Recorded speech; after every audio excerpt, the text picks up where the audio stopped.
Thomas and Friends, making tracks to great destinations.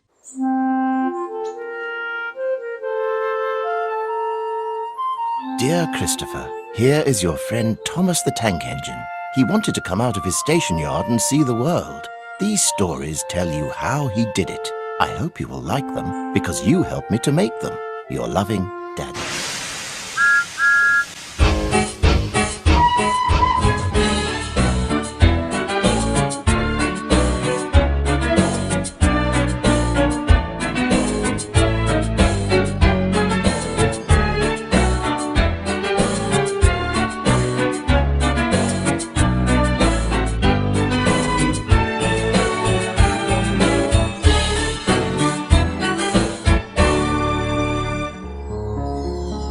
The island of Sodor is surrounded by beautiful blue sea.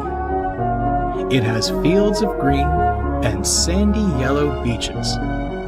There are rivers, streams, and lots of trees where the birds sing.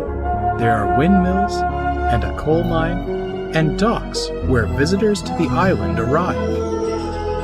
The island also has lots and lots of railway lines. Who's that puffing down the track? It's Thomas. Hello, Thomas. Hello, everybody. Welcome to the island of Sodor.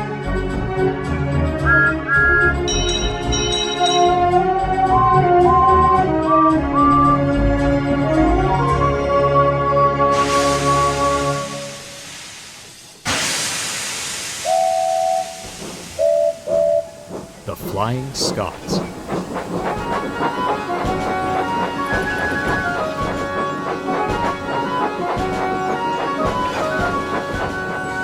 Donald and Douglas are two of the hardest working engines on the island of Sodor. They handle goods and passengers with ease and are happy to help on both the main and branch lines.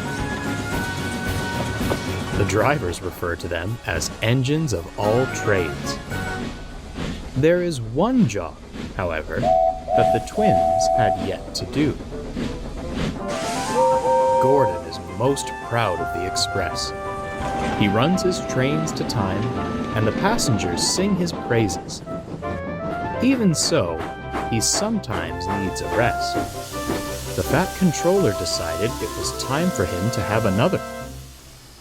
It didn't take long for Henry and James to begin boasting. Whoever will pull the Express, I wonder? James smirked in the shed that night. I know one engine the Fat Controller will choose, Henry replied smugly. Oh, here we go, Donald muttered. No sleep for us tonight, chuckled Douglas. Huh, snorted Henry. You're just jealous. You two are only goods engines. We're mixed traffic. Same as you, if you recall, Donald replied. Some of us are better suited for important trains than others, James sneered. That's why you two take trucks. We only take trucks 'cause of the fuss you lot make about them, laughed Douglas. We treat the Express like any other train. A job to be done, and done well. Very well said, Douglas, yawned Gordon. Now, can we please quiet down and get some sleep? Henry and James huffed, but said no more. Those two could certainly do with having their wheels trimmed, Gordon grumbled to the twins next morning. Their boasting is maddening at times. Aye, chuckled Douglas, but there's not a thing to do for it. If you two took the Express, Gordon replied, it would certainly knock some sense into them. If the Fat Controller asks us to, we will, smiled Donald. For now, we've got trucks to sort. The twins gave cheerful whistles and puffed off, leaving Gordon wondering how to give them their chance. Fortunately, he wouldn't have to do a thing. James and Henry were being ready for the day's work. Nearby, Donald and Douglas were shunting trucks for their morning trains. Ah, yes, James smirked. You won't see express engines shunting dirty trucks. Indeed, laughed Henry. It wouldn't do to look shabby for the passengers. Perhaps if Henry hadn't been so busy boasting, he would have noticed the points by the water tower weren't set properly. Too late, his wheels left the rails and his tender toppled over.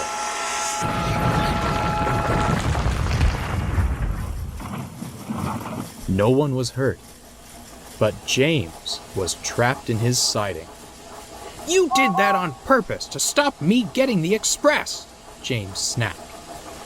On purpose? You shouldn't have been distracting me, fumed Henry. When the Fat Controller arrived, Henry and James wisely stopped arguing. You have caused a great deal of trouble, he fumed.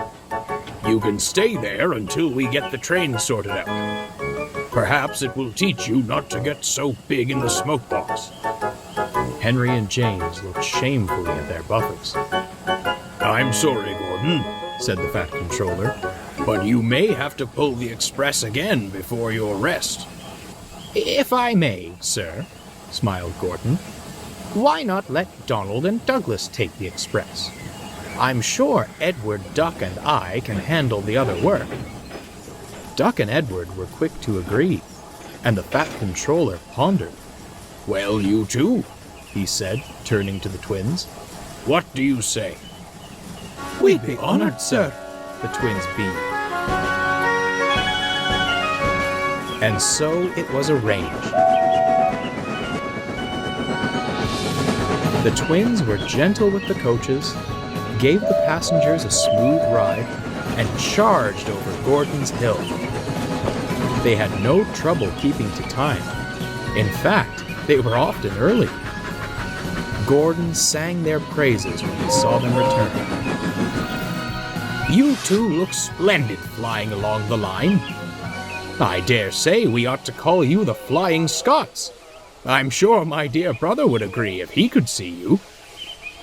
All in a day's work, smiled Donald. I suppose, chuckled Douglas, some of us are better suited for important trains. James and Henry, who were both stuck on goods work, said nothing at all.